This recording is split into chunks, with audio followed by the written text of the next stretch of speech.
Even when I've left, I do right by you. I'll be your everything, your blue sky. I go to war, I'll fight for Damn you. right. Even when I've left, I do right by you.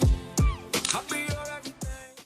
Welcome back, everyone. Today's episode is going to be a little bit different. I'm going to be posting an episode or an interview I did on 10CBF, a podcast for blended families, with my friend Joel. Him and I got the chance to sit down and discuss the ups and downs, the rigors, the trials, the tribulations, the wins and the losses, and my journey as a stepdad.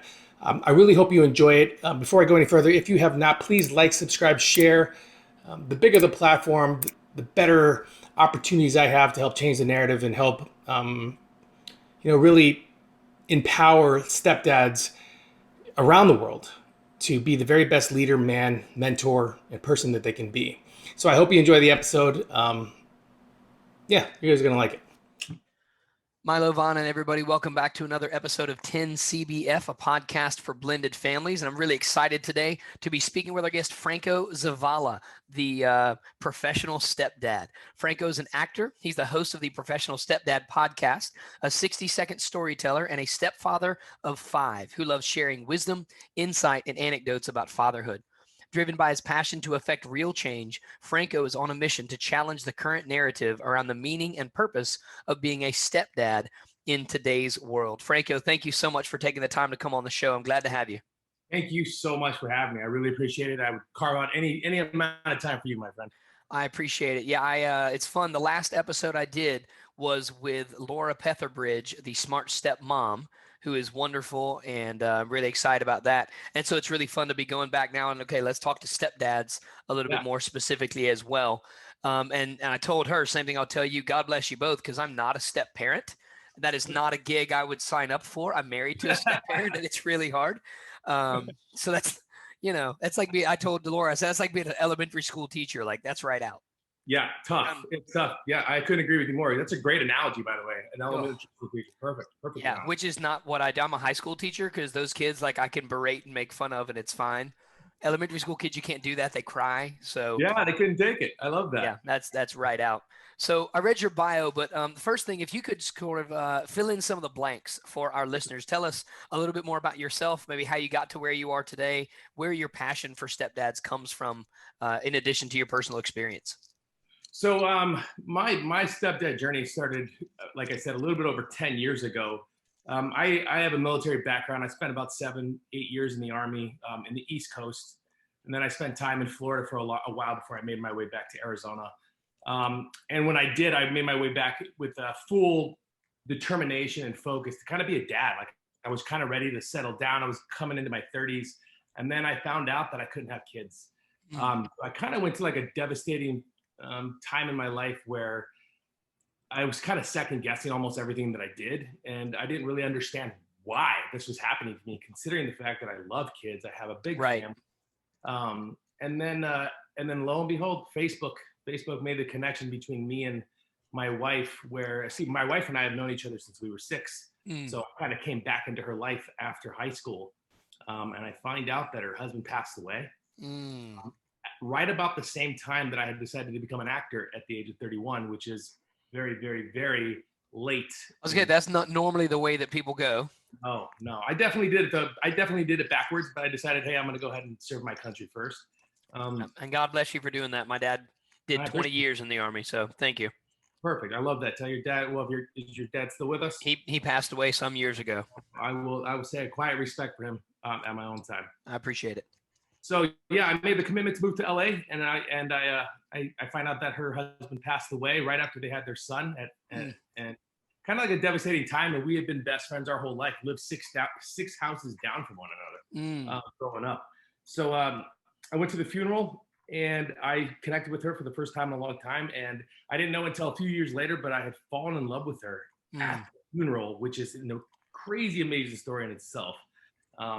So I made the commitment anyway. I stuck to my guns, went to LA, became an actor, decided to leave after 9 months. And I'm like, I'm going to go back. I fell in love with this girl. I got to see where this goes. Right. And I come back to Arizona. I was going to give up acting. She told me to go on one more audition, and that propelled me into kind of where I'm at now. I ended up becoming the highest paid commercial actor in all of Arizona. Nice. That's Great. awesome. Yeah. And since that happened, it's given me the time to be a dad, to be a stepdad, to be present, to be available, to not only raise the kids but kind of like get to know them, right? Because that's my job for the first few years. I got to get to know who these kids are. I mean, they're humans, for God's sake. Right. And that's, and then there's a lot of stuff that's happened from me making a movie based off of an argument that I had with my second oldest daughter. And that's, I don't know if you can see right behind me, but it's a poster called Lift Me Up. It's a movie I made for her, about Nice. Yeah. And then that's it. Like 4 girls. The Lord definitely put me in that position of like, hey, you what everything you did when you were a kid, here's 4 girls. That's exactly right. Yeah, God has a sense of humor. Because I'm the same way. I was that kid in high school who was like, I don't even know how to be around girls now. I can't imagine what it's like to try to raise them. And bam, I have 2 daughters. Boom. Yeah. So right now I got 2 teenage daughters, and I feel like God's just looking at me going, yeah, you deserve this. Yeah. My son and I laugh sometimes because we feel, sometimes there's moments where my son and I have to bunker down and just kind of deal with everything that's happening. I'm sure. Especially because now I have all teenage girls in the house. Whew. They're all teenagers now. One of them's gone, but when they're home, especially during coronavirus, doing school from here. Oh my goodness. It was interesting to say the least. Yeah, I could see that. Good grief. Oh, that's a lot of kids anyway, but certainly a lot of teenage people. Like I'm a high school teacher, so I'm around teenage kids all day. But it's different because after an hour and a half, I can say, all right, go away. Yeah. Good. Yeah. I can do it. I've 90 done minutes I got. Affect you. Bye-bye. Yeah. That's exactly it.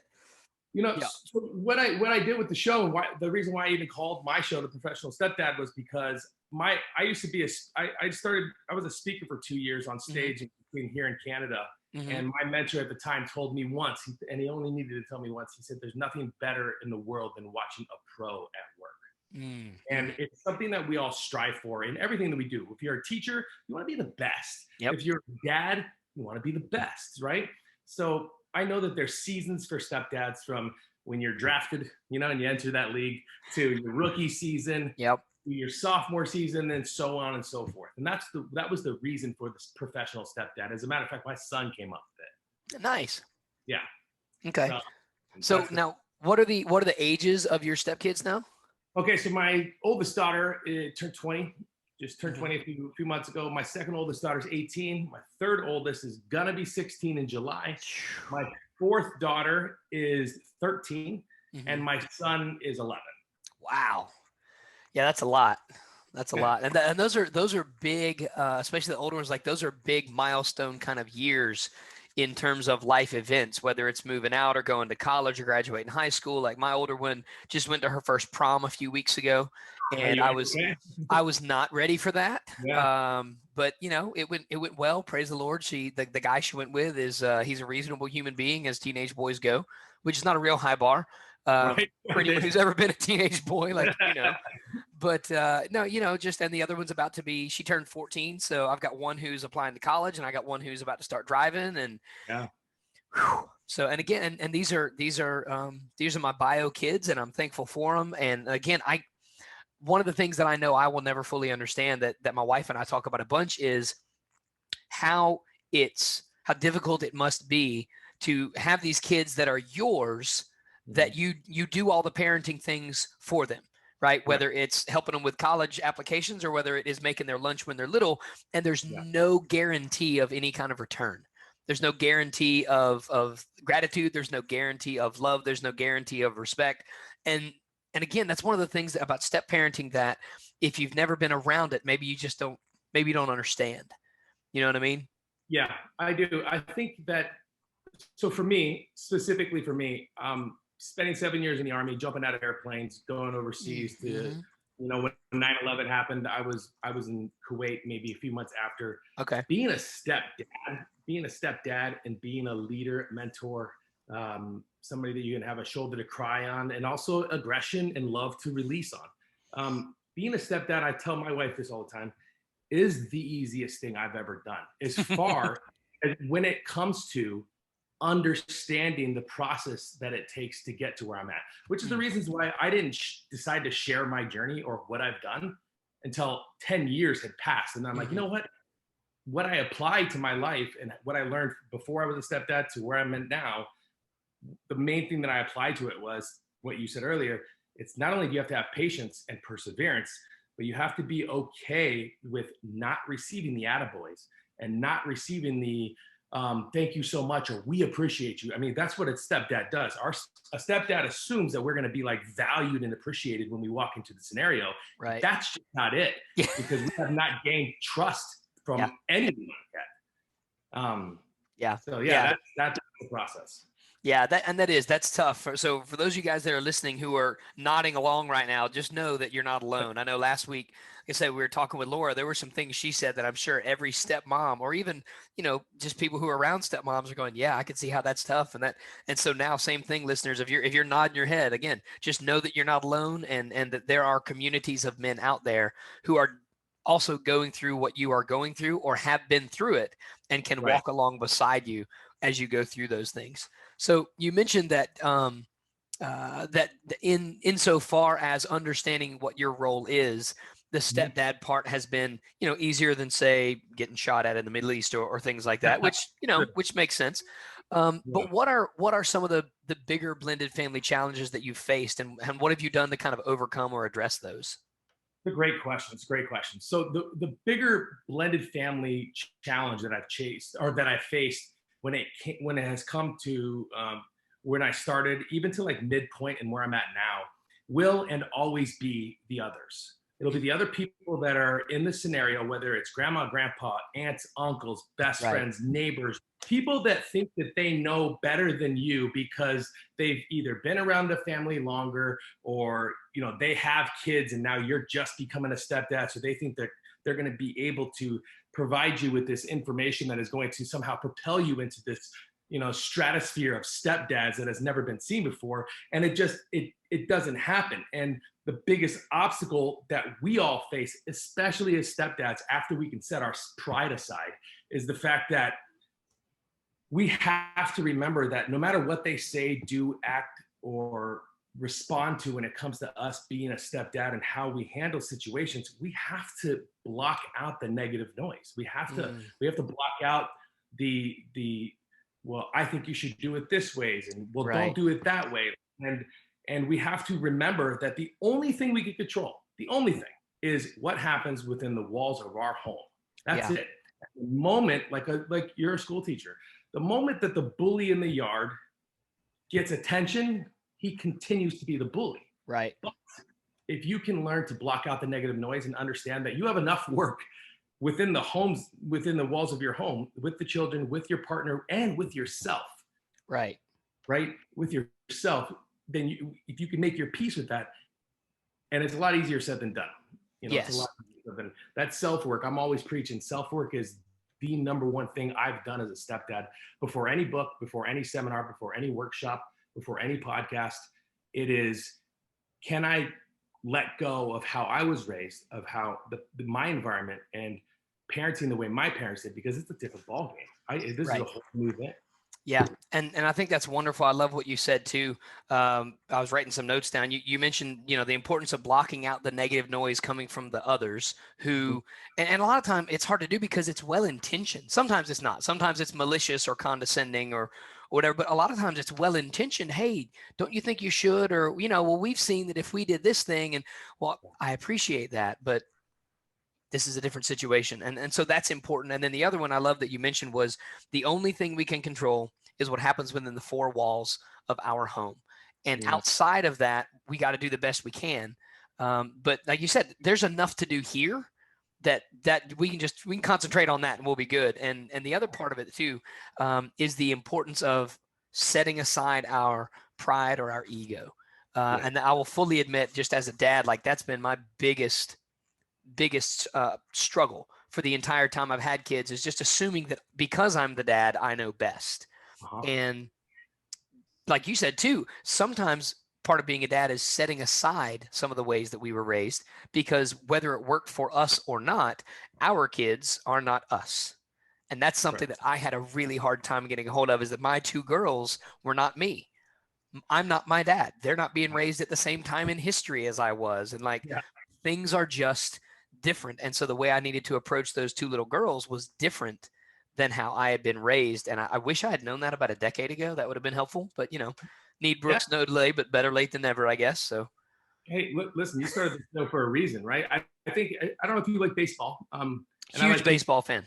Great. So then I use this analogy all the time when I talk to other stepdads or when I'm writing, which is every stepdad, when they first come into their scenario, or let's just say every bio dad or every stepmom or every bio mom, just anybody that comes into a parenting scenario, we have this vision in our head that we're going to step up to the plate, call center field like Babe Ruth did, and hit a home run. But in reality, we have to focus on the fact that we have to get on base. We need to base hits. That's it. Yeah. You can get base hits. You're going to stay in the game. But if you're always trying to hit that home run because you need recognition and value and love, it's going to be so much harder to get to. There's no final destination either, because as well as I do, as far as having two girls, every two years for me specifically, it is a new chapter of what do I do now? Yeah, and just when you think you've got it figured out, the kid's different than they were. So I was like, well, crap. Yeah. That's I feel like that's been a lot of the last 5 or 6 years in terms of my parenting, is just when I think I've got it. Now the girls are a year older and it's like, oh, that's crap. That's different than what you were doing. Okay. Yeah. And one of the things that I've learned, and again, I want to understand that I've done so many years of self-work before I ever even stepped into the shoes of a stepdad. And the self-work that I do now, like last year alone, I read 22 books just on personal development and growth and or learning about the mind or stuff like that. But one thing I have learned more than anything is that as the years progress and as the times change and they grow and they change and they become different kids and they become people, they become human. Right. They go from like loving you and laying with you to get off your phone, it's bedtime, like kind of like stuff like that. One thing I've learned more than anything is that the communication that you have with your children will never change as long as you've learned to communicate with that child. Each child is different. Your wife's communication is different. Your communication is different. How you communicate with one another is different. I know we're going to jump into this soon, but that's one of the things about the 10 Commandments that I love. Number 1, right when I opened it up, you wanted me to go through it and read it. I got to number 1. I'm like, don't need to. This thing started off with the thing that matters most. Everything after that is just, it's great information. But if you can't master one, it doesn't matter about anything else. Yep. It's the core of all of it. Right. Yeah. No, I appreciate that. So the question that I asked everybody that's kind of the hardest is the one that we just talked about there, with some of the biggest blended family challenges, just the heart of it. Probably my favorite question is when I ask guests, what are some of the best or most positive or most enjoyable blended family experiences that you have? Okay. So I've got one that I always keep locked in for talks and for information. So my oldest daughter was closest to her dad. He was the closest. They were best friends. When he passed away, my daughter was 9. So and she was the oldest. So when I first got into the family, I mean, day one, remember, I'm best friends with my wife, meaning like we're legitimately childhood friends. So when I was around and getting to know them and then kind of falling in love with her, I was just kind of around helping. Right. And she looks at me one time and she dead center. I grab her food because we were making dinner. She goes, "When are you leaving?" Legit. When are you leaving? Remember, she's the big sister. She's protector. Right. She's like, when are you leaving? That's a great question. Fast forward, what was it? Fast forward senior or her graduation night. I have this letter in my office, and it is. This is what I love about being a stepdad or just a parent in general.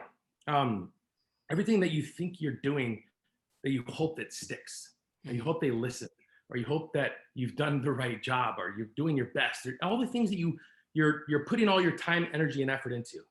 If you're patient, it'll pay off. And that day when I walked into my office, and she was she was on her way to college. I opened this letter, and it's from her. It's double-sided, and to sum it up, it is pretty much her giving me that gratitude, that thank you, that love, that appreciation, the stamp of approval, like you name it. Now, mind you, it took me almost 10 years to get that letter. 10 years. But it is the greatest moment that I have. And that's including the fact that my son and I are best friends, and my other daughter's doing great stuff. My wife's an amazing woman. That day was the best day for me, because it proved to me that patience prevails. Yeah. And I love that, listeners, again, remember when he says that patience doesn't mean like give it half an hour or give it a week, even give it a month. Like, it's been a decade. Yeah. It's been a decade. And that's one that, again, that's hard to remember when you're in the midst of the when are you going to leave kind of moments, or when you're, when are you going to leave kind of lifestyle. That's just how it's been. It's hard to remember that it can get better. And so, listeners, I hope that you will take away from this that it can, even if you don't ever get that letter, as long as you are doing the right thing. That's the important part, because whether they thank you or not, our role as parents is to do what is best for our kids. And hopefully, like Franco, you will get that kind of appreciation one day. I know my mom would probably echo what you said, although she didn't get it when I graduated. It was literally like within the past 5 years. I'd be driving on the way to school one day. I'd call my mom. I'm in my early 30s at the time, and say, "Hey, Mom, you remember that thing I did when I was 15? Yeah. I'm really sorry about that. That was boneheaded." And I just, because now I teach those kids, and I'm thinking, why would you do that? And then God kind of goes, and it's like, oh, dang it. And so then I got to call my mom and apologize, and that kind of thing. The beauty of that scenario that you're outlining and how you're saying it, the beauty of that is that the reason that it took you that long to get there is because you yourself as a person had to get to that point of forgiveness, and you had to get to that point of like not only letting things go, but instead of, for the longest time, my parents were both alcoholics. My parents were never home. I was raised by my sister. I should not be where I'm at today. I'm doing this dumb stuff that I've done as a child. Even after the Army, when I found out that I couldn't have kids, I turned right into my dad. I became an alcoholic. It was nobody's business, and it took me leaving who I was to become, that's the thing. The point I'm trying to make is you have to be willing to let go of who you were in order to become who you are, so that you can properly prepare yourself to who you're gonna be. Yeah. And that's the process of every parent, of every human, which is we can't get to us delivered this message and this value and this learning lesson and the love until we're ready to receive it. Right. And that comes with self-work. Yeah. Always starts and ends with that period.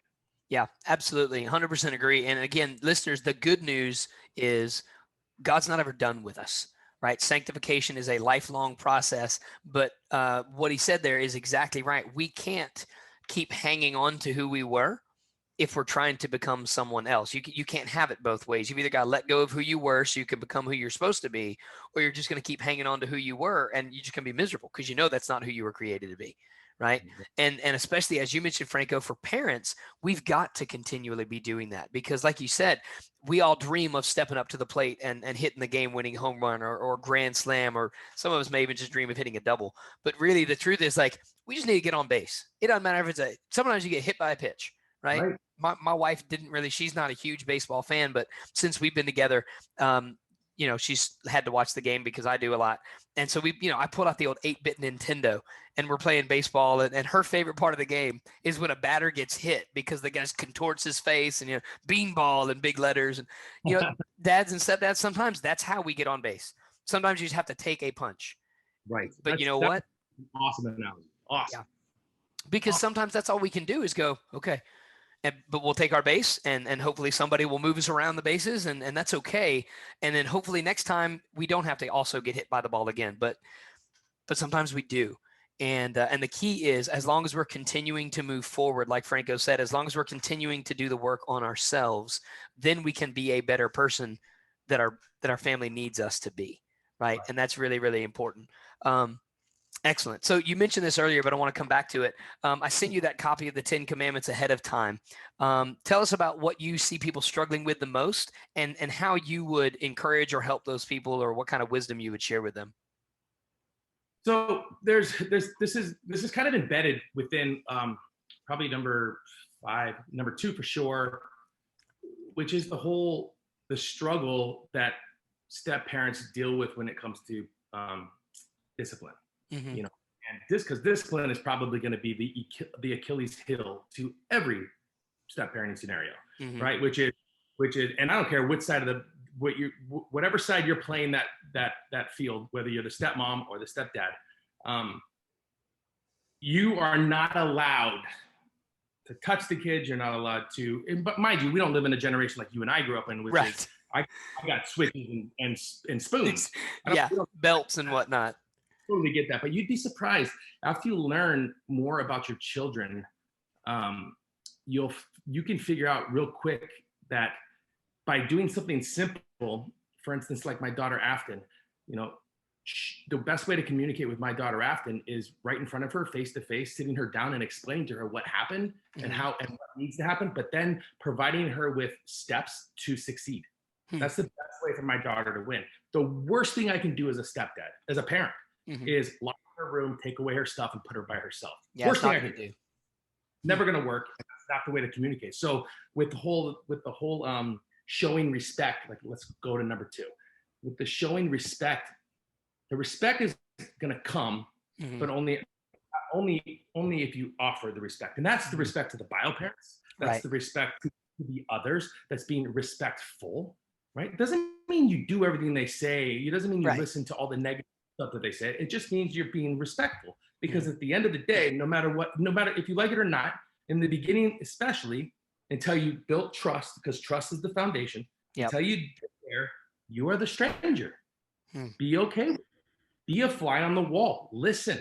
You really want to learn how to connect with your wife or your husband or your kids? Be a fly on the wall. Just shut up and let them talk. Because guess what? They're going to reveal to you the things that you need to put in your backpack and move forward up that crazy mountain that we all go up until we get to the false summit, which is where we think that we don't have to learn anymore. And then all of a sudden reality and life is in the face. And we take our foot off the gas. If you can get to that show the respect, like that part right there is so hard, especially for machismo men like who were raised by a Hispanic father who was a big guy. And if I ever decided to think, let's put it this way, if I had a thought cross my mind that I could maybe cry 20 minutes from that point, I got it. I mean, I got. So it was very hard for me to become this emotional guy.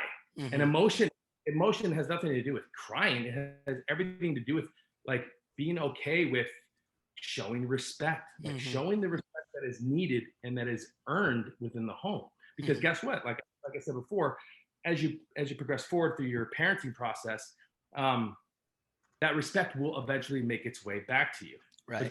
But again, if you haven't let go of who you were and that old man, the guy that how you were raised, your dad, your uncle, your sister, or your environment, your friends, if you haven't let all that go and kind of started with that clean slate, when that respect is getting ready to be given to you, you won't see it.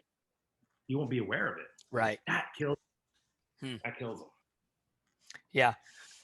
Yeah, that's tough. And that's something, listeners, that we've shared on a lot of different interviews. But I love, Franco, I love your take on it, because, again, the idea is we've got to be willing to show that respect in order to recognize it whenever it comes back around, because it may not be immediate. You may be respectful and they may be a turd. You may be gentle and kind and they may just throw it in your face. That doesn't mean that we need to respond in the same way, because nobody wins in that scenario. If we try to out macho each other, if we try to out vindictive each other, nobody wins, and the kids are the ones who lose the most, right? And so one of the most important things we can do is to make sure that even if we are the only ones doing it, we need to try to be respectful of other people. One of the ones I mentioned, actually, I was talking to my daughter earlier today, was this idea of, she was talking about a classmate of hers, and I told her, I said, sometimes, baby, you've got to be willing to give people the benefit of the doubt. You got to be willing to believe the best about them. And that's really hard for me at 38. I'm sure it's harder for her at 14. Right. Yeah. And I'm sure it's real hard for people who are in blended families, especially if you're dealing with the bio or the step parent of the same gender as you. If you're getting your toes stepped on, it's probably really hard to believe the best about that person. But if we can get to a place of humility enough to say, maybe they still did mean it like a turd, but I'm going to choose to treat them as if they didn't. Right. That's a really hard place to get to. Right. Because you have to let go of that freaking, that, what's the word I'm looking for? You have to let go of that feeling that you, like, everybody. Okay. Let me just make step parents. Nobody owes you. Am I allowed to cuss, or remember, I got a military background. So for some reason I've been working on it, and I'll work hard on it. But step parents, nobody owes you crap ever. Yeah. Nobody owes you anything. Everything you get from here on out is going to be earned and deserved. And especially when you're dealing with a toxic bio parent, or when you're dealing with a toxic family member, right? You know those, just like you said a second ago, you can give them the benefit of the doubt and show them respect. One of the worst things that step parents do, men specifically, but stepmoms as well, is we not only allow the negative bio parent or the negative family member to affect our feelings, emotions, and how we handle ourselves, right? But then we take it out on everybody around us, and then we continue to talk bad about them to the kids and to the family, home, and we are poisoning the well. Yeah. Yep. Poisoning the well. We cannot do that. No matter how mad I get, and remember, I didn't have bio dad in the picture, but make no mistake about it, bio dad had 4 brothers, 3 sisters. There were plenty of bio people in the picture. Right, and every one of them did not want me there ever.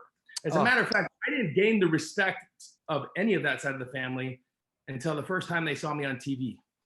We're all at a family event, they see me on TV for the first time, and all of a sudden, wait, this is really what you do? I'm like, yeah, but you guys never got the chance to get to know me, and that's your problem. Right? And that's really on you.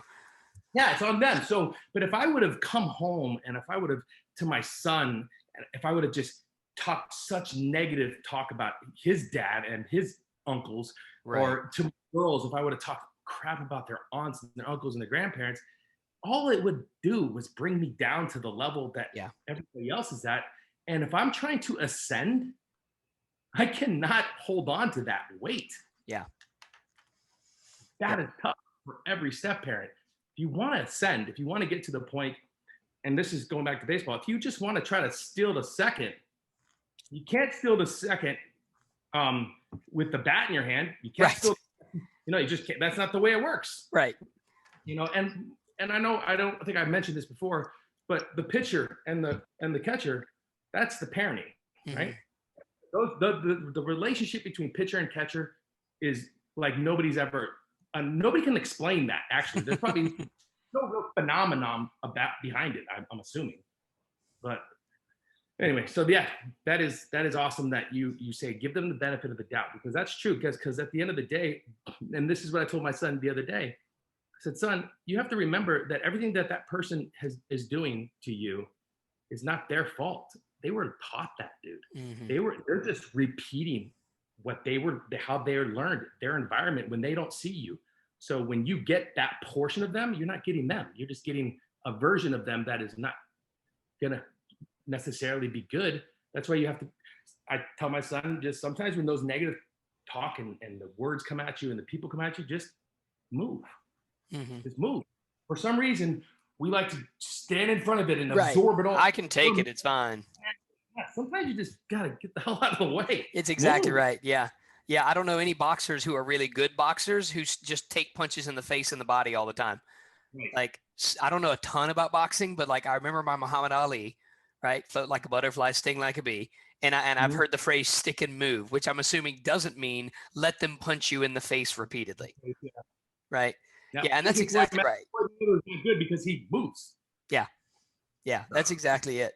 And again, listeners, when you're listening to this, please pay attention to what Franco's saying. There are times when it is okay to just step back and say, I'm not gonna deal with that right now. I'm not going to allow that to affect me negatively, because I know that's not the truth. That may be your opinion, that may be your perspective, that may be your interpretation of the events.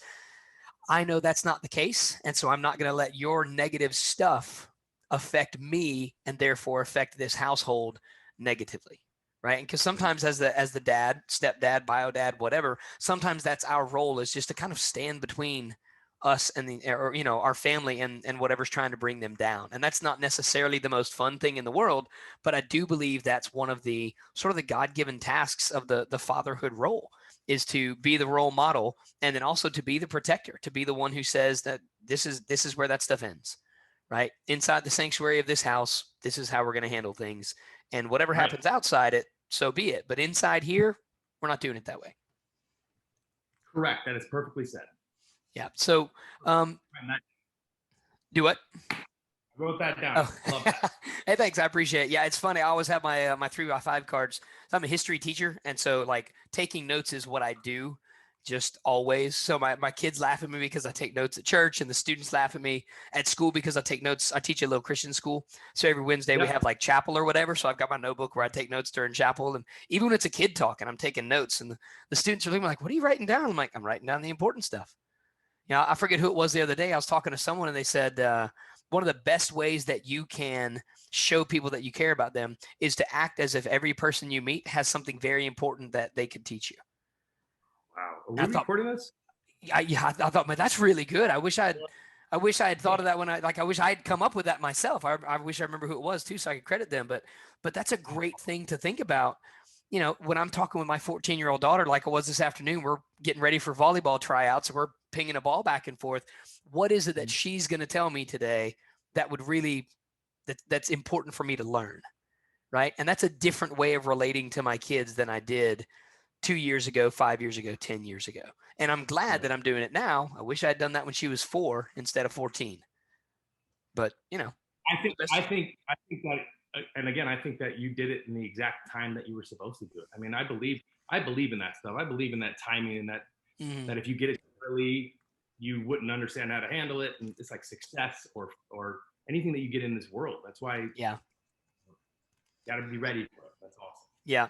And well, it's like you mentioned too, it's, you know, self-work is a never ending, it's a constant thing, so that when those opportunities come up, you can recognize them, and you can seize them and make the most out of them. And so I love that. Again, listeners, you know, tuning into this podcast, that's something you can do that's going to hopefully help you. Reading books, going to conferences, meeting with other people who are in similar situations, learning from them. All of those are ways to improve yourself in whatever areas you need to be working on. So thank you for doing that, and continue to do those things. Now, the next question I have for you, Franco, is what is your best wisdom, advice, tip, or strategy that you've come across or that you share with blended families? You mentioned you were on a stage for a couple of years as a speaker and stuff. What are some of those things that you share with people? Because you mentioned something earlier that I loved, because I tell people something similar, that there's no magic pill, there's no silver bullet that's going to make your blended family just work, right? It's going to be work. But you mentioned earlier, like, nobody owes you anything. You're going to have to earn it, you know, and so I love that. But what are some other things that you share with people that are hopefully, if not easy to hear, at least necessary?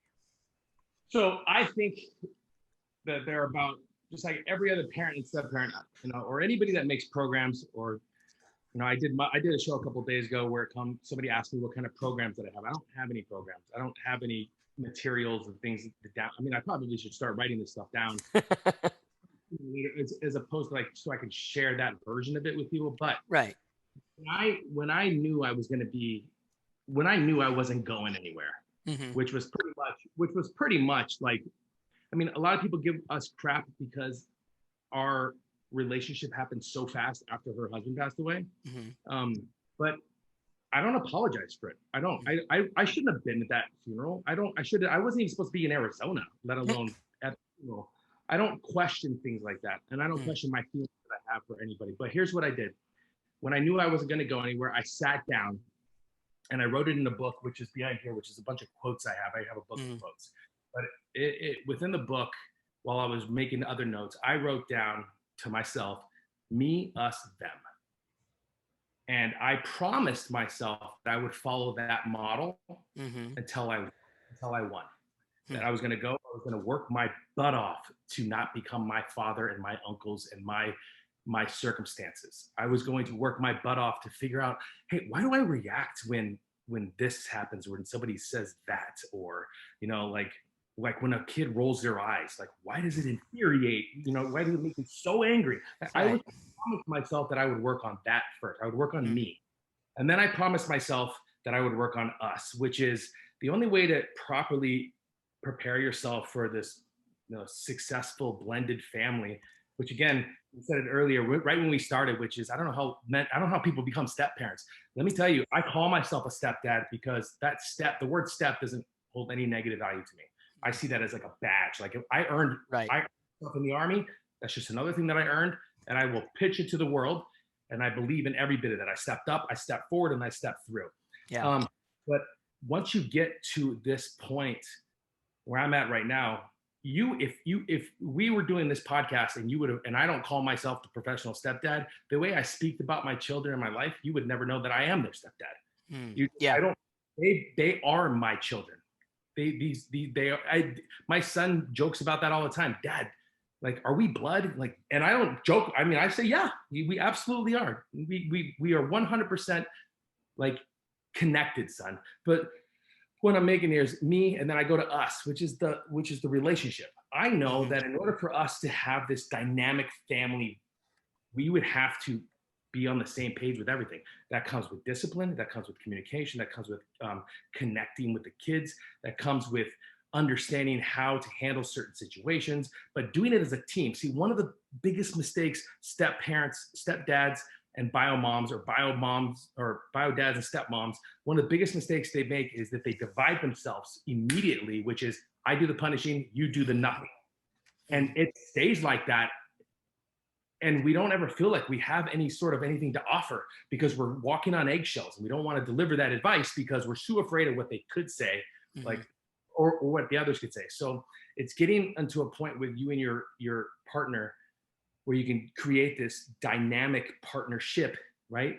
That this teamwork, so you can tackle the kids, because that's the them part, right? Me, us.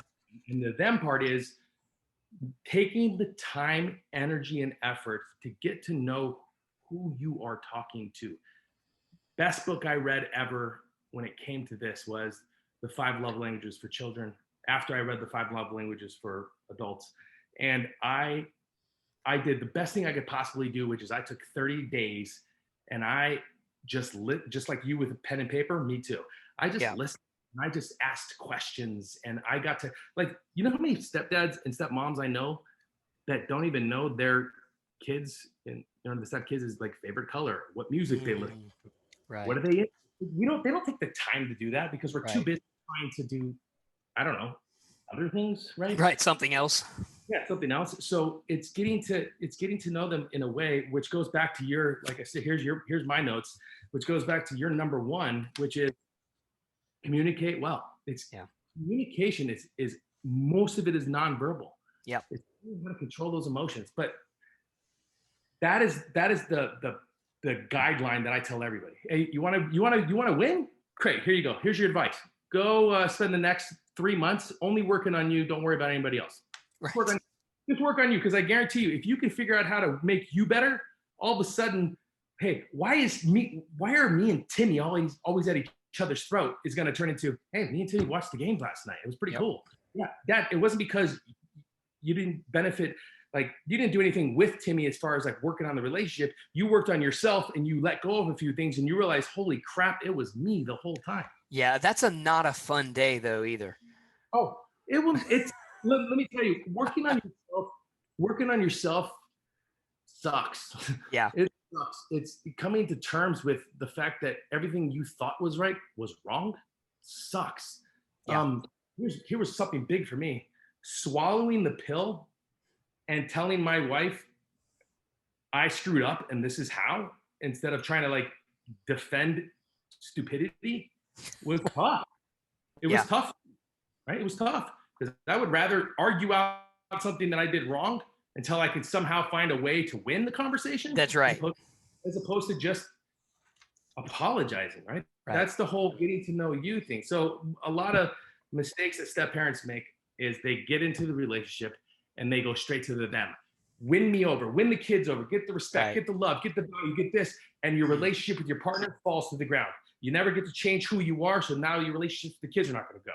You know, that's what Right. all the biggest mistake step parents make is trying to put the children in front of everything, and that's not good. Look, you're in it for the long run. If you Right. want to just have a good Instagram picture, then yeah, do it that way. Right. Just find some sort of positivity in it, but then it's going to go away. Yeah. Me, Yeah. that's Yep. I love that. I think that's great. And I wrote a lot of that stuff down, the me, us, them. And listeners, again, I would encourage you to really think about that. What are the areas in your life? Just pick one. What is an area that you can work on? What's an area that you need to, whether it's to change or to grow or to learn or to listen? And here's the thing. If you can't think of a single area in your life that you could improve on, I promise your spouse or your kids or your stepkids could give you some suggestions. If you, if you're brave enough or dumb enough to ask, I promise people could give you some suggestions. That is, so I can't believe I forgot to tell you that. That is exactly what I did. I sat everybody down, and it was a Sunday, and it's when we have a family together. I sat everybody down. I said, okay, guys, I'm not going to get mad. I'm not upset. I got a pen here. I need to know where I am missing. I need to know where I'm messing up. Where am I missing? How am I not listening to you here? What am I making a mistake with over here? Like, how am I not communicating well over there? And they were so polite about it because I was polite about it. Right. If I would come in with this aggression, they would have been scared to tell me, or they would have flipped it and wanted to fight with it. Yeah. That's what I did. And when I got that list, I placed value on the things that I needed to place value on. And then I dug my heels into the ground. And I went to work. Yeah. Yeah. And that, again, that listeners, again, it's not fun. It's not easy, but it's important because the other thing is simply by asking that question, you're communicating to them that you care about their opinion and that you're willing to pay attention to what they have to say. One of the things that I would suggest too is when you're having that conversation, make sure that you go into it in a good frame of mind. Like you mentioned, Franco, if you go into it aggressive or angry, or even if you're not intending to, like I know I'm a soccer coach as well. And apparently I get a little bit intense on the sidelines. And so I was actually watching a baseball game the other day and at the school, and some of the students look at me and say, Coach Hawbaker, you look kind of ticked off. I'm like, no, this is just my face. I call it RCF. It's resting coach face. Like this is what I have. Like I realize that I look mad all the time. I'm actually a very happy person. But if you go into one of those conversations and you look like you're ticked off, they're, like you said, Frankie, they're going to take that nonverbal cue, and that's going to change the way the conversation could go. Because if you know someone's angry when they ask you a question, you answer that question differently. I mean, if my wife says to me, hey, honey, did you take care of this? That's a very different question than, honey, you remember that thing that I asked you about? Did you take care of that? Like, that's the same question. That's not the same question. That's not the same question. That's totally different. It's a very, very different kind of a thing. So I love that. Yeah. When you go into those conversations, make sure that you are doing it gently and humbly. And like you said, take a pen and paper, show them that you're serious about listening to what they have to say. And hey, I really do want to know. I'm not going to be angry. I'm not going to get defensive. I'm not going to be hurt. Just tell me what you're thinking and I can write it down and we can go from there. You were literally describing an acting technique that I teach. No, I don't teach it. Don't get me wrong. I share it with people, which is people wanted to know how I went from somebody that made zero money and nobody knew who I was, and especially here in Arizona, to like becoming, like booking a 2.5-year contract with Walmart doing commercials for them. Like, how did I go from one to the other and I didn't change anything about me? And when I told them, and it goes right back to the self-work, which is I got real clear on who I was. And then I got real clear on how to deliver that message. So when I would walk into an audition, a casting director will say, hey, Franco, tell us a little bit about yourself. Most people will say, well, hi, I love that. I do this, 5 kids there. And no, tell us about yourself. So when you can answer, tell us about yourself, then they'll know that you know who you are. And for me, when I got clear about that, I developed this little like pitch that I give them now, which is when they say, Franco, tell us a little bit about yourself, I say that I'm a bunny dressed in gangster clothing. Nice. which is, and then I don't say anything, and they Right. say, And then they kind of look at you like, yeah, they're like, well, what does that mean? And I go, well, great. So on the outside, I've got tattoos. I'm a pretty big dude. If it's midnight and we're going down an alleyway and I'm wearing a wife beater or a tank top, you're probably going to move out of the way.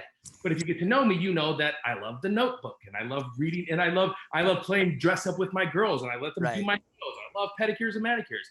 I'm a bunny dressed in gangster clothing, and immediately everybody in the room understands that I know me. Yeah. And I'm not willing to compromise me for anybody. Right.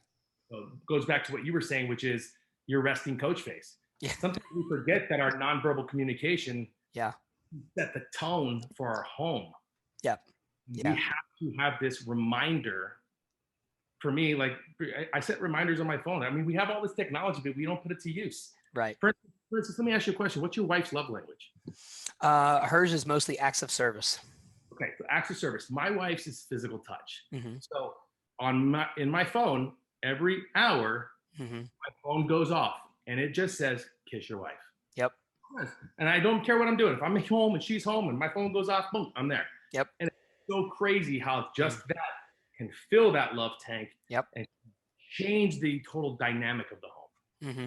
Yeah, absolutely. I think that's exactly right too. You mentioned we have all this technology and we don't use it well. We don't use it in the way that it could be used. And I think that's a great example of how to use it well. It reminds me too, have you come across a book called Love and Respect by Emerson Eggerichs? Have you read that one? Oh, excellent. But that was one that's one of the ones we've found to be one of the probably top 2 or 3 most helpful books that we've read it'll be 7 years next week at the time of this recording that we've been married. Like that book was really, really good. That really set you on track. Yeah. Yeah, it absolutely did. It absolutely did. That one and obviously like Smart Step Family, Ron Deal that was the first one. That was actually part of our premarital counseling. So speaking of some of those resources, do what? I love premarital counseling. You know how many people don't like that? Why? Like there's what's wrong with having a middleman to talk to? Well, and for me specifically, like I had been divorced and my wife had never been married before. So if there's 2 people who need marriage counseling, it's the guy who got it wrong and the lady who hadn't done it, who are going to try to do it well together. Like, yes, we need some help. Great move that you did. Yeah. So what are some of the resources that you share with people in addition to, like, I'd love to hear about your own, and then what are some of the other ones that you point people to? You mentioned the 5 love languages and 5 love languages for kids. So what are some things that you share or recommend? Okay, so the reason I go so hard and heavy on the 5 love languages is because I believe the 5 love languages to be, in the best way I can explain it, would be the Bible for relationships. It's very simply put. It's not complicated. What I love more than anything, especially for the kids version, it gives you exercises to do with your children. Right. You can kind of identify who they are and what type of person that they are. And especially with the 5 love languages for just the regular adults, right? So we really went so heavy on the 5 love languages that my wife and I developed and this is gonna sound, I'm not trying to pitch anything, of course, but we got an old board game which is, and I'm only, because you asked me my resources. This is my good. I have a board game that I put blue tape on and I wrote on, and we called it The Power of Us. And basically what it is it's a board game that you play with your significant other where you kind of go through the month and you have like these 15 activities to do with one another after spinning a wheel, which comes with like 4 things that you want to do for them and 4 things they want to do for you, plus bonus days. And that in itself has always been a savior for us when it comes to, especially when we see a decline in like what we know is right. This is a great way for us to connect. But the reason we got there is because we decided one day to check into a hotel with a whiteboard and an easel, and we decided to do what most families don't do. And I know they preach this a lot in maybe college, for sure church, which is set your goals. Set goals. Right. So we did this couples retreat where we did 24 hours, no phones, grandma watched the kids, and we set intentions for ourselves and for each other.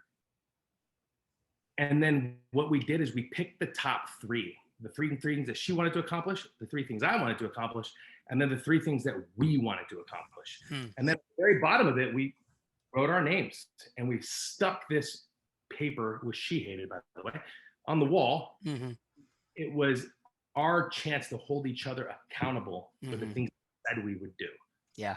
And I mean, I would love to say that there are like more books or seminars that I've been through, like Bob Proctor, and like the movie The Secret is something that I showed my kids, mainly because after I saw that movie, I got so inundated with it that like I had just got out of the Army. I told myself I was going to become a speaker with them, Mm-hmm. which is like a lofty goal considering the fact that I never had spoken anytime ever. And a year later, I find myself with the speakers Mm-hmm. in Canada, speaking and learning with them. Mm-hmm. So these personal development books like Paulo Coelho's The Alchemist is a great book to figure out who you are. Mm-hmm. It's a great book to figure out who you are. It's a great book to figure out like understanding the process of a journey, right? That's what a step parent is. Our process is the journey of how we got there. And then it's our responsibility to share it with one person. That's another thing when it comes to stepdads, right? Which is we don't like to, there's not a lot of emotional sharing that goes on between men. You can find a lot of boards and a lot of blogs for stepmoms, Mm-hmm. a lot of stepdad stuff out there. Right. We're good. We don't need help. That's right. Yeah, I'm fine. Thank you. And my best advice for stepdads is get your head out of your ass. Yeah. Period. Like you need help and it's okay. Right. It is so okay to just say, I don't know. I need some help. Hook me up. Like, yeah, you're exactly right. It's interesting because and I have to explain to people, one of the websites that I run is called stepdadding.com. Mm-hmm. And it was because a different guy created it. And then like his kids were grown. And so he was kind of done. He said, would you like to take this over? I said, sure. The first thing I did was kind of write, I'm not a stepdad. Here's why I'm running, because I didn't want people to think like I didn't want to look like I was presenting myself falsely. But this guy had already put together so many good resources. I didn't want to just go away either. Like people need this stuff. But that's exactly right. There's not a whole comparatively, there's not a whole lot out there for stepdads compared to what's out there for stepmoms. And I think it's exactly like you said, it's because dads are just like, nah, I'm good. Like most of the time when you hear about a couple that's struggling and one of them wants to go see a counselor, it's not the dad who's the one who's trying to drag the mom to go to counseling. That's not how it normally goes. So at the risk of offending people by stereotypes, like they came from somewhere. Oh, I'll offend people with stereotypes all day. I don't give a shit. Like, I don't. Here's why I love what I preach the most. But out of all the people that preach stuff about stepdads, because I'm not giving you some class to take or a workbook to do. I'm just not because I can't, but because look, bottom line is if you found the professional stepdad site, if you found my podcast, you're struggling. Right, you're already looking. The last thing I need to do is try to sell you on the 6 steps to put something, pillar, whatever. because I was in the personal development and growth business. I know what it's like to develop a seminar for 1,000 people with the sole intention to sell them at the back of the room. Right. I know what that's like, and I hated it. This is the reason why I got the hell out of it. Yeah. Right. I'm like, wait. I thought we were helping people. Don't get me wrong. I like making money. Right. I want to make money when we deliver what we say we're going to deliver. Right. We're not doing this so that we can sell it. We're doing it because it helps. And if we make money doing that, that's great. Yeah, so be it. And I'm fine with that. Like totally fine with it. So when it comes to like being upfront with stepdads and stepmoms and bio parents, like I just don't give a crap. Yeah. And it's not because I don't care. I am very an empathetic and sympathetic person, but I just don't allow, like I can read excuses before you even say it. Yeah. Well, and that's one of the hard parts about parenting, is sometimes being a parent is loving your kid enough to make them do stuff they don't want to do. Yeah. Right. And the same thing with adults. Like one of the ways that we need to love other people is we need to tell them hard truths. And we can be gentle when we do that. We can be kind when we do that. But like, if you're driving down the road at 100 miles an hour, it doesn't do either of us any good if I'm in the car with you to go, it's okay. It's fine. This is fine. This is totally okay because I don't want to hurt your feelings by telling you to slow down. No, you need to slow the heck down because I'd like to get home to my family, please. Right. And if you don't like that, that's tough on you. That's so, and you're saying it perfectly because you are literally laying out a lot of scenarios that step parents have to that go through, which is kind of like this calamity of confusion all the time, and it always will come back to me, us, them. Yeah. Look, if you do it in that order, you'll win. Yeah. You want me to guarantee you anything? Sure, I'll guarantee you this. Stepdads, stepmoms, I'm going to guarantee you, I feel like I'm John Anthony on the movie Two for the Money, right? He's like, I guarantee this. I guarantee you that if you make a commitment to yourself, which is, I am not only going to step into this family, because remember, just because you stepped in doesn't mean crap to me. I need to know that you stepped in without having one foot out the door. Yeah. That's what a lot of step parents have in their back of their Right. mind. Well, they're not my kids, so if at any time this doesn't work, I'm out and I don't have any regret. That's right. If you really want to win, bring your foot in the door, fully commit yourself to the relationship, and then work your ass off on you. Yeah. Just work your ass off on you, and for 6 months, just 6 months. Yeah, that might seem long, but in the grand scheme of things, that's nothing. I waited 10 years to get a letter. Yeah. Nothing. Yeah. It's funny. In the previous interview, Laura Petherbridge talked about she's been in a step family now for 35 years. She goes, in step family years, that's like 200. And I love that idea of step family years. Like that needs to be a real thing. Wow, that's awesome. I feel like that needs to be a movie. Yeah. Like it does. The idea of step family years compared to regular people years, because step family years are a lot. They're a lot. You know what step parents do is we shoot ourselves in the foot. Like we're already starting off. Yeah. Behind the 8 ball, easy. Way behind the 8 ball. Everybody is on mile 10 and we're just now kicking in gear. Like we are already starting off late. Why would you want to shackle yourself to stupidity when you can release that? And and here's the great part about it. And your goal should not be to catch up. Your goal should be to set your pace. Set your pace. Stop comparing yourself to others. Stop comparing yourself to what you see on social media or things like that. Set your pace. Because guess what? At the end of the day, no matter what you do, stepdads, no matter what you do, stepmoms, you think that you are not affecting anyone, or you think maybe that you're not valued. Not only are you, but it's your responsibility to set the tone so that your children, because you're raising them, so the children in the home can see what it takes for the person in their life to overcome all this adversity. Because make no mistake about it, they're smart. Kids are smart.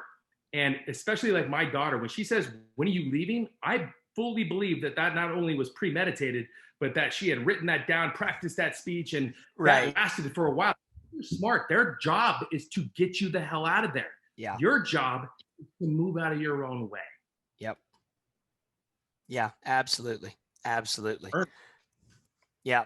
All right. So listen, as we start to wrap up here, what is the best way for our listeners to connect with you and learn more about your work? I know you've mentioned your podcast, The Professional Stepdad, right? What are the other? Go ahead. So I got the professionalstepdad.com. You can go to the website if you want to connect with me. You can simply just hit the connection button. It goes straight to my email. The Professional Stepdad is also available. It's on YouTube, it's on iTunes, it's on SoundCloud, and it's on Spotify. Okay. You can find each and every episode there, from the early episodes that sucked. I apologize because I was trying to be Gary Vee and I shouldn't have been, to the newest episodes, which is where I learned to be me. Or you can just email me, contact@theprofessionalstepdad.com. I'm very good at getting back to people. Some of the things that I've been doing lately is I've been helping some stepdads through an app called Marco Polo, which is a way for them. I allow them to send me a question, and then I'll answer back. But it's not don't expect me to get into like crazy conversations with you. Like, if you need help, I can give you an immediate advice, tell you what to do, but you have to do something about it. And that's really like the only ways. The professionalstepdad.com is going to be revamped. I'm redoing it to implement the things that I've done, which is the board game. I'm going to put just a paper version of it so people can kind of print it out. Awesome. I got this thing called the Kids Corner, which is how you can literally use the 5 love languages for children, implement it within the week, and then create action behind it by speaking their love language and giving them. I did this when I tried this Kids Corner for a test. I tried this, and man, the kids looked forward to it. Like, they would go to the board, find out what is theirs, and they would anticipate. Like, my daughter Afton would literally come home from dance, get showered, get in bed, put on a movie and say, Dad, tonight's my night. Like that is the quality time that she had. Or That's awesome. my daughter, which is, and this is for your wife, active service, right? My daughter Claire is active service. What I do is I wake up really early in the morning. I made her lunch. I made her bed for her. When she got home, I would have a snack waiting for her. These are just things to help them relieve some of the pressure. And that's this Kids Corner. And I'm going to have that available as well. Awesome. Awesome. Awesome. That sounds really, really good. So listeners, make sure you check those things out, professionalstepdad.com, the podcast, as he mentioned, YouTube, iTunes, Spotify, all over the place. Make sure you check those things out. Now, the last thing I always end with is our lightning round. These are just some goofy questions because I like to ask goofy questions as a teacher. So give me your answers to these however you see fit. All right. So if you've got to pick one of these three as a favorite, what do you go with? Lord of the Rings, Narnia, or Harry Potter? The Rings. Nice. Never the wrong answer. Good. Hot dogs or hamburgers? Hot dogs. Good. Boneless wings. Are they a real thing or are they just pretentious nuggets? They're the pretentious nuggets. If you're eating boneless wings, you need to come talk to me. That's seriously. I'm just saying. Right. Or just call them nuggets. It's fine. But just call them nuggets. Tell me we can stop by Safeway and I can get them for $2. That's right. $20 at Buffalo Wild Wings. That's exactly right. Yeah. That's exactly right. All right. Number 4, dogs or cats? Dogs. Tea. Nice. Tea, sweet or unsweet? Sweet. Yep. And then give us a favorite quote, song lyric, Bible verse, movie line, something that sticks in your head that you share with people, that kind of thing. I share this quote more than anything with my kids and people that I know. It is, never underestimate the predictability of stupidity. Nice. I like that. I hadn't heard that one before. I like that. That's good. You never underestimate it. You won't be surprised when it's there. And guess what? Especially as a step parent, it's tough. I believe that. I always like to share with my students, don't never underestimate the power of stupid people in large groups, which is also a real thing. So not that I'm talking about my students when I say that, but sometimes I am. That at all.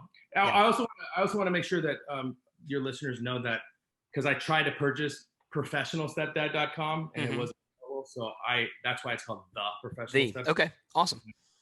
Good. Yes, make sure we put that in. Yeah, the professionalstepdad.com. Awesome. All right. Well, Franco, listen, I've had a great time. Thank you so much for your time. Thank you for sharing everything with us. And I look forward to connecting with you again in the future. Listeners, please reach out to Franco, check out his podcast, check out his information, connect with him, shoot him questions, whatever. But Franco, thank you again for coming on the show. Thank you very much for not only having the show, but for being available for individuals like myself to not only get the word out, to share our story, but then going above and beyond to get our story out to others. That is something that not a lot of people can do, brother. So make sure you give yourself a pat on the back for that. I appreciate it. Thank you. You guys have a good rest of your night. Listeners, thank you again for tuning in, and be sure to tune in next week for another episode of 10 CBF, a podcast for blended families. In the meantime, walk worthy and Godspeed. Your blue sky, I go to war, fight. Damn right. Even when I've left, I do right by you. I'll be your everything. Your blue. Quiet on the set, please. Thank you, everybody.